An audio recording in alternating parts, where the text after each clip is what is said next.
What's going on, guys? Aston Edmonds with Health and Wellness, and today we're going to be talking about how you can use resistance bands in your training to dramatically improve your strength, muscle size, and explosive power. So let's get started. Mike Wilmer. Bands that make her dance. Bands that make her dance. Bands that make her dance. Bands that make her dance. Bands that make her dance. So first, let's talk about what exactly adding resistance bands to your free weight training does. You'll see some examples on the screen now, but basically it makes the rep harder as you get closer to the lockout. So for instance, on the screen now is bench press. At the bottom, while the bar is rested on my chest, the bands aren't really adding much resistance, but as I press the bar upwards, the bands start to stretch, applying more and more resistance. This is what is known as accommodating resistance. The resistance is constantly increasing. In the example shown above, the weight on my chest is about 165 pounds. Halfway up, it's probably 175 pounds, and at full lockout, it's about 185 pounds. So as you can see, it gets more and more resistance as you go. So how does adding accommodating resistance help us? So for all exercises, there's something known as the strength curve, and what the strength curve is it is a representation of how much force the muscle has to produce during given sections of the lift.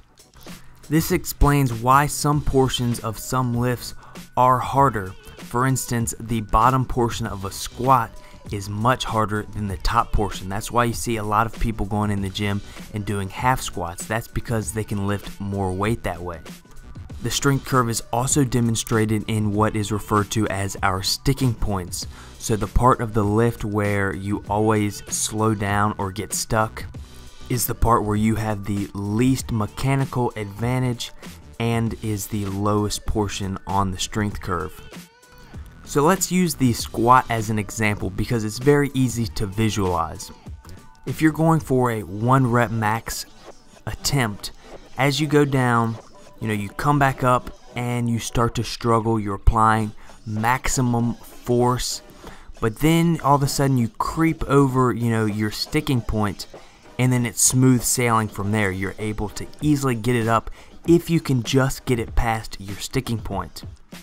So what's going on is you're applying 100% of your capable force at the bottom portion of the squat, but as you go up and the biomechanics of the lift get easier, you're then applying less and less of your total potential force.